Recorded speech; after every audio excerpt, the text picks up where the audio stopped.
Welcome to Gyandhara Pupil Teacher Online Study Point, and today we are going to study about the topic memory. सरल भाषा में हमारी याददाश्त। लेकिन अगर हम इसको साइकोलॉजी की बात करें तो उसमें एक चीज सबसे पहले आपको बतानी जरूरी है कि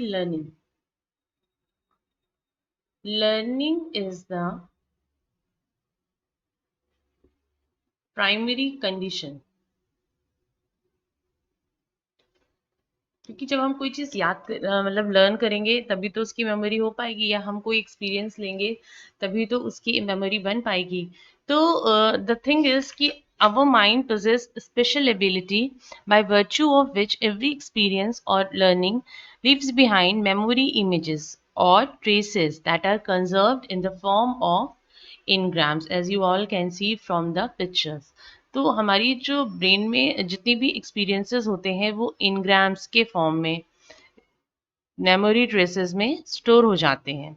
और जब हमारा ब्रेन रिकॉल करता है और अगर हमारी मेमोरी शार्प होती है तो हम इजीली अपने इन एक्सपीरियंसेस को रिकॉल कर लेते हैं।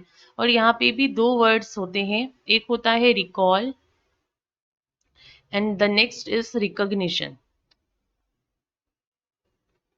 रिकॉग्निशन क्या है? रिकॉग्निशन है नॉलेज ऑफ सब्जेक्ट, केवल नाम पता होना या बस याद कर लेना। और रिकॉल का मतलब होता है होल एक्सपीरियंस। अगर आप किसी चीज के बारे में केवल उसकी पहचान करते हैं तो आपने उसको रिकॉग्नाइज किया। और अगर आप उसका पूरा डेटा भी याद रख सकते हैं तो डेट इज रिकॉल। ओके, जैसे कि आप क्वेश्चन आंसर्स रिकॉल करते हैं लेकिन ऑब्जेक्ट्स को आप आइडेंटिफाई करते हैं तो दैट आइडेंटिफिकेशन इज रिकॉग्निशन। सो अगर आप डेफिनेशन की बात करें तो एक डेफिनेशन मैं आपको यहीं पे नोट करा देती हूँ। मेमोरी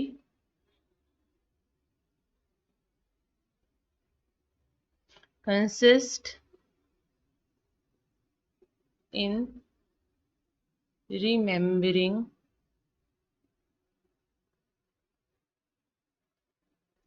what has been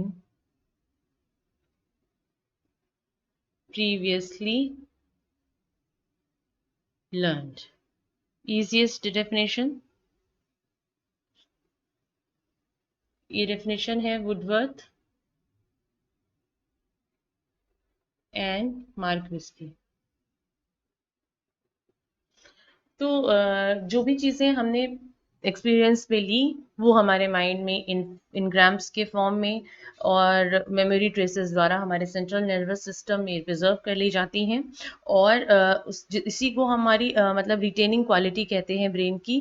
और कितना देर तक हम रिटेन कर सकते हैं ये डिपेंड करता है मेमोरी ट्रेसेस की स्ट्रेंथ और उसकी क्वालिटी पे। जब भी हम ये ट्राई करते हैं कि हम अपने पास्ट एक्सपीरियंसेस को रिकलेक्ट करें हमारे मेमोरी ट्रेसेस के द्वारा, अगर हम सक्सेसफुली कर लेते हैं मेमोरी ट्रेसेस द्वारा तो हम ये कहा जाता है कि हमारी मेमोरी बहुत अच्छी है।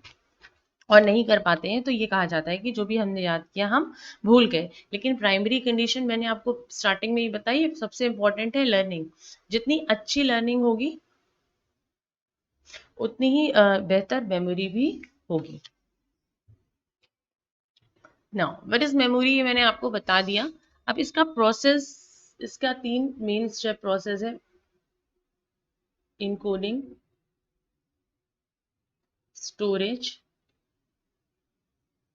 And retrieval.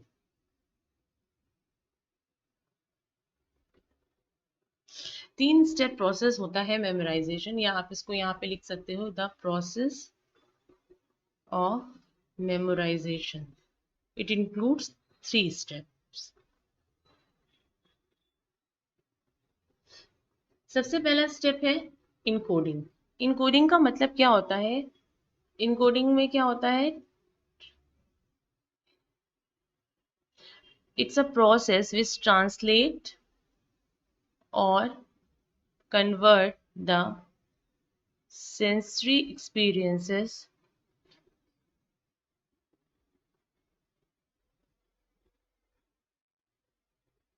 into coded messages in form of memory traces. तो जो भी एक्सपीरियंस हम लेते हैं उन्हें कोडेड मैसेज के फॉर्म में हमारे ब्रेन में कह सकते हैं कि ट्रांसलेट करके से कर दिया जाता है और इस तरीके से रखा जाता है ताकि जब हमें इसकी ज़रूरत पड़े तो हम उसको डिकोड वापस कर लें। स्टोरेज का मतलब क्या होता है? स्टोरेज का मतलब ये होता है कि whatever kept in form of इनग्राम्स,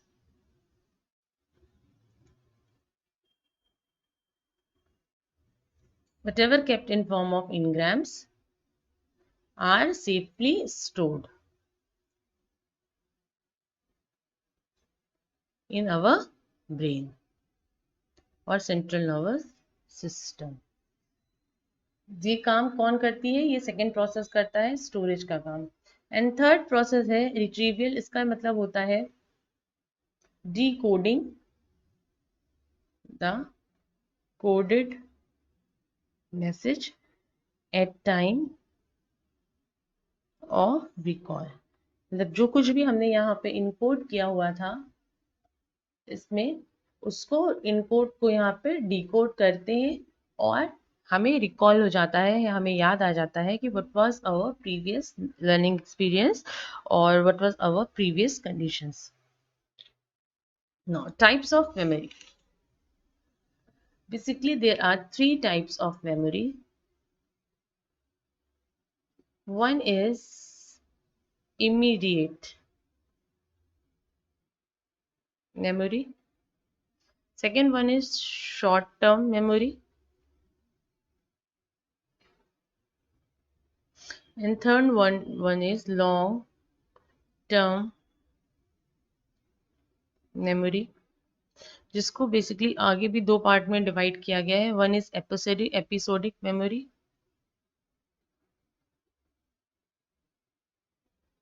and second one is semantic.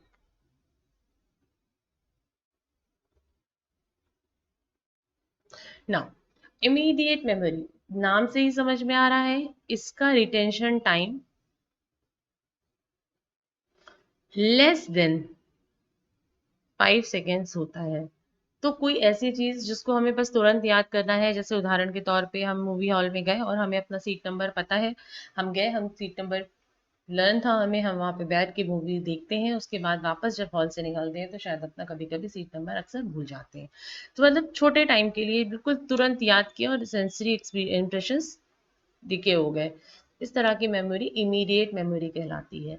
Short term memory जो होती है, इसका ड्यूरेशन टाइम या रिटेंशन टाइम इमीडिएट से थोड़ा सा ज़्यादा होता है। इसका रिटेंशन टाइम होता है 30 सेकेंड का। तो 30 सेकेंड में आप मिनिमम 4 to 5 आइटम्स नेम या इस तरह का कोई चीज़ आप याद रख सकते हो, लेकिन बहुत लंबे समय तक ये भी नहीं रहते हैं और ये कह सकते हैं कि आप भूल जाते हैं काफ़ी थोड़े टाइम बाद। और लेकिन हाँ, अगर आप बहुत ज़्यादा रिपीट करते हैं चीज़ों को तो आप थोड़ा-सा इसका ड्यूरेशन टाइम, रिटेंशन टाइम बढ़ा सकते हैं।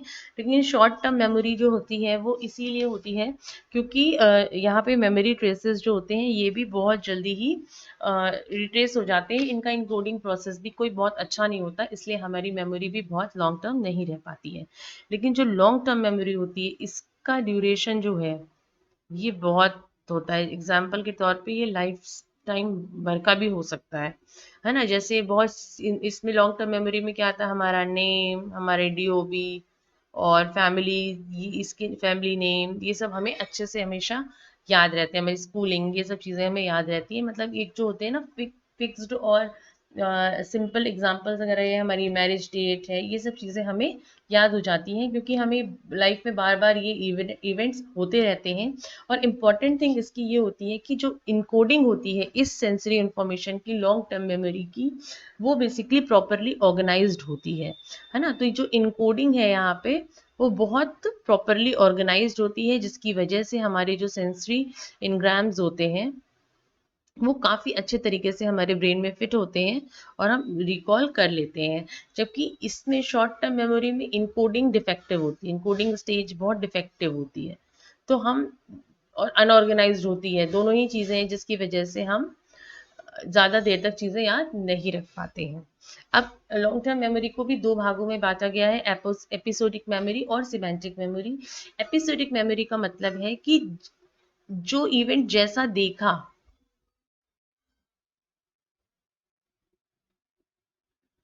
वैसे ही एक्सप्लेन कर दिया, एज सच नरेश कर दिया, है ना।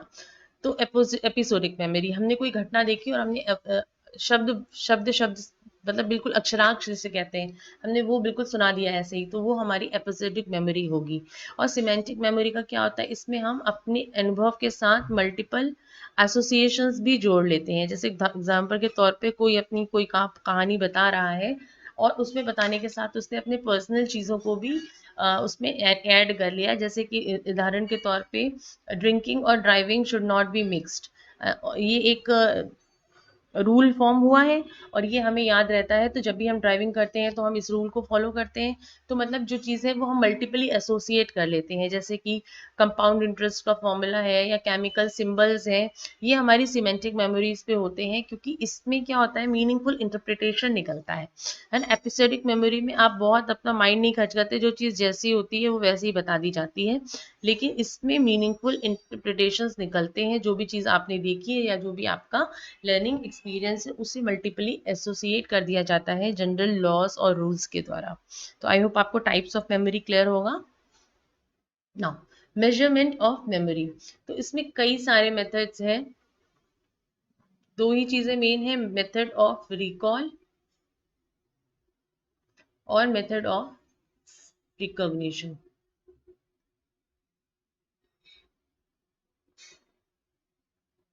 सो रिकॉल में भी तीन टाइप के रिकॉल्स की इन्होंने बात करी है।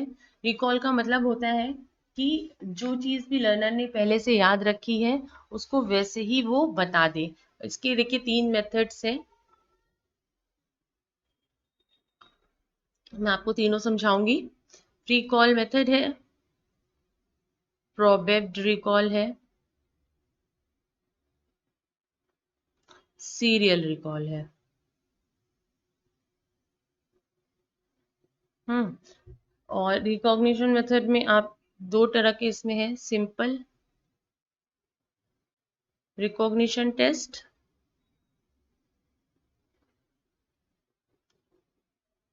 और दूसरा है मल्टीपल एसोसिएशन टेस्ट। इसके अलावा एक मेथड और है, saving method,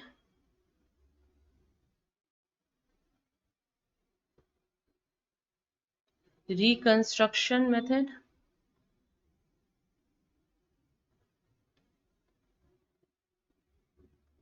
and,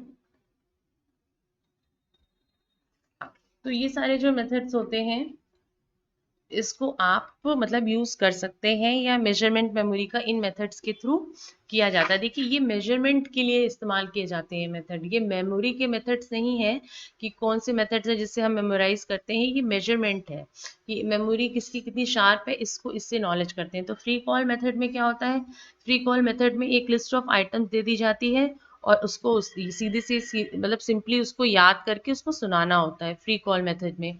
प्रोबेब्ड recall method में क्या होता है कि इसमें एसोसिएशन की बात की जाती है। एसोसिएशन मतलब जैसे चेयर, चेयर के साथ लिख दिया म्यूजिक, बॉक्स के साथ लिख दिया आइस, डोर के साथ लिख दिया रबर। ऐसे करके एसोसिएशन वर्ड्स दे दिए जाते हैं काफ़ी लिस्ट ऑफ मतलब बहुत सारी लिस्ट में, और उसके बाद में एक सिंगल लेटर लिख के, मान लो एग्जांपल के तौर पे डोर लिख देते हैं और बताना होता है कि इसके साथ कौन सा वर्ड लिंक था। तो ये प्रोबेब्ड रिकॉल रिकॉल मेथड होता है। सीरियल रिकॉल मेथड थोड़ा सा इससे भी ज़्यादा टफ होता है। इसमें क्या होता है कि लिस्ट ऑफ आइटम जो है बिल्कुल आपको सेम एज इट इज़ याद करनी होती है, जैसी जैसी इन्होंने प्रोवाइड करी है। और इसमें नेगेटिव मार्किंग होती है, अगर आपने गलत रिकॉल करा है तो नेगेटिव मार्किंग मिलती है फॉर रॉन्ग ट्रायल।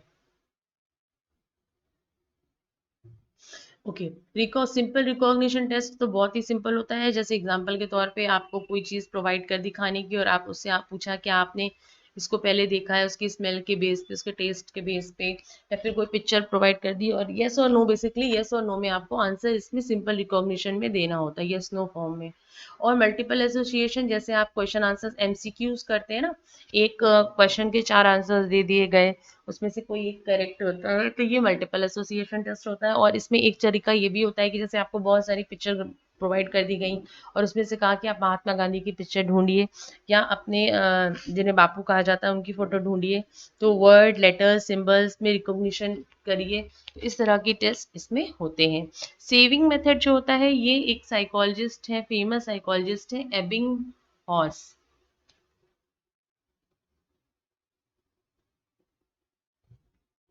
यहाँ पे लिखते हैं एबिंग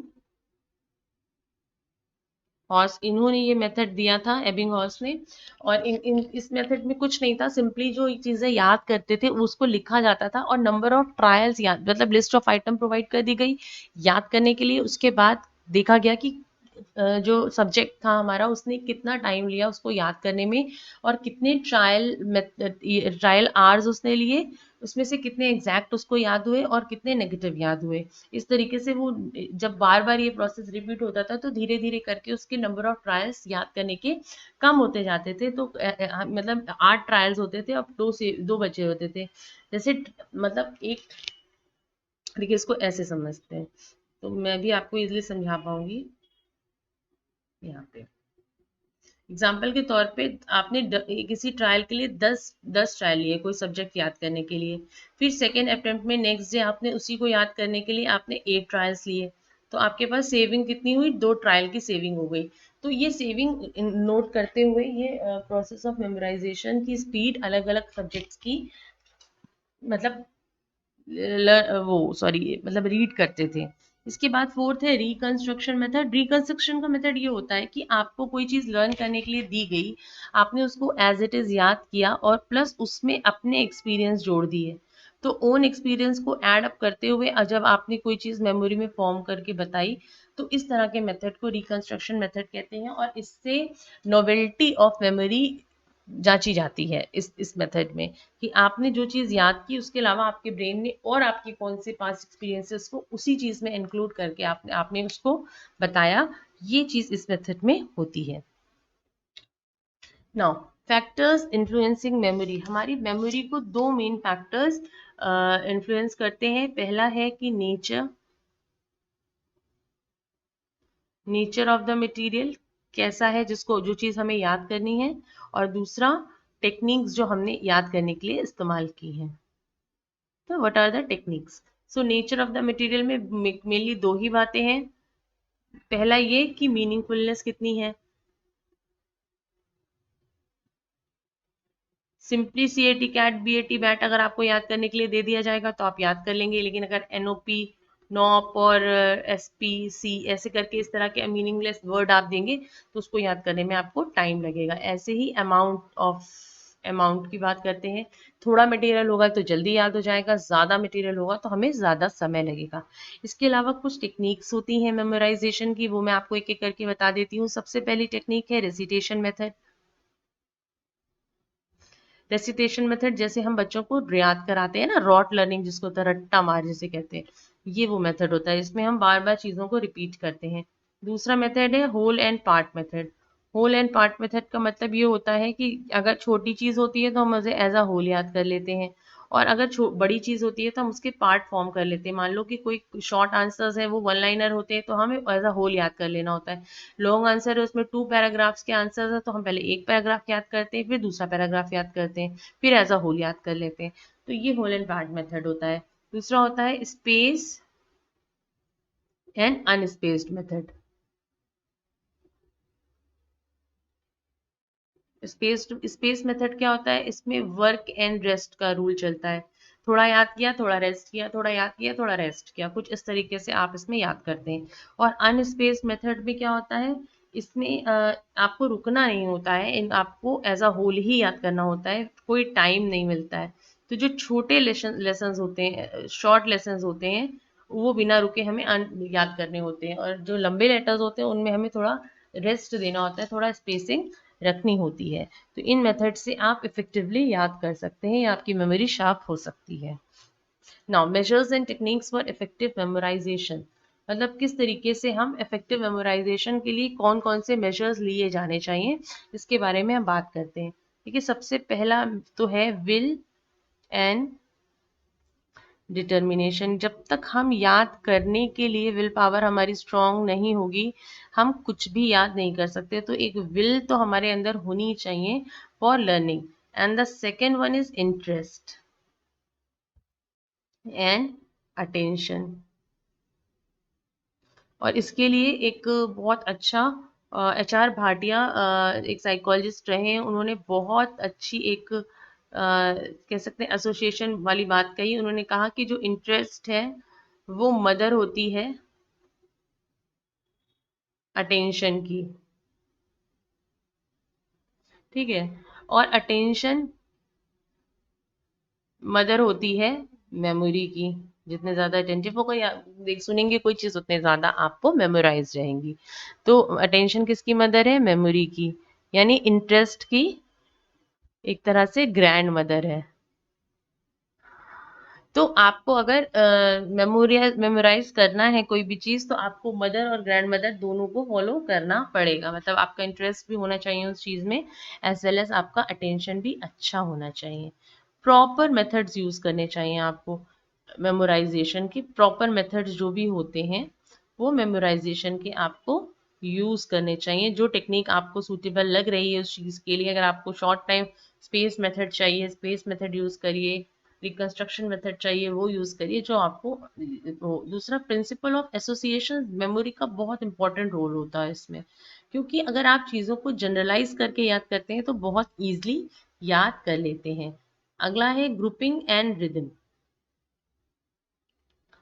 इवन जो कोचिंग्स होती है उसमें भी ये मेथड अप्लाई होता है कि हम सॉन्ग के फॉर्म में या फिर वर्सेस के फॉर्म में हम चीज़ों को केमिकल फॉर्मूलोज को और डिफरेंट सिंबल्स को हम अलग अलग तरीके से याद करना पसंद करते हैं, जिसमें रिदम इंक्लूड होती है। तो रिदम जब इंक्लूड होती है तो उसका मेमोराइजेशन भी अच्छा होता है। यहाँ पे as many senses as possible, जितना ज़्यादा आप सेंसेस का इस्तेमाल करेंगे उतनी ही बेहतर आपकी लर्निंग होगी। इसीलिए जो ऑडियो विजुअल एड्स से लर्निंग होती है वो अच्छी मानी जाती है इन कंपैरेटिव तो केवल आप सुनिए। Now next is better learning situation या क्रिएटिंग एटमॉस्फेयर। मतलब शांतिपूर्ण एनवायरनमेंट होता है तो आप बहुत इजीली लर्न कर लेते हैं, शोर में आप ज़्यादा नहीं पढ़ पाते हैं। तो लर्निंग सिचुएशन अच्छी हो, इसके लिए आपको बेटर तरीका इस्तेमाल करना चाहिए। शांतपूर्ण वातावरण होना चाहिए, वहाँ पे आप इफेक्टिव याद कर सकते हैं। या फिर बहुत क्रिएटिव क्लास हो, वहाँ पे आप इजीली लर्न कर सकते हैं। इसके अलावा आपकी इंटरनल फैक्टर या फिजिकल फैक्टर्स भी वर्क करते हैं, जैसे आपकी फिजिकल और मेंटल हेल्थ, ये भी मेमोरी को अच्छा शार्प करने में, अगर आप बीमार हैं तो आप चीज़ों को अच्छे से याद नहीं कर पाएंगे, तो ये भी एक अच्छा रोल प्ले करती है, इसका भी रोल है। Now ninth is proper rest. लगातार लर्निंग नहीं करनी चाहिए, इससे आप भूल जाएंगे चीज़ों को, इसलिए हमें हमेशा प्रॉपर रेस्ट भी करना चाहिए।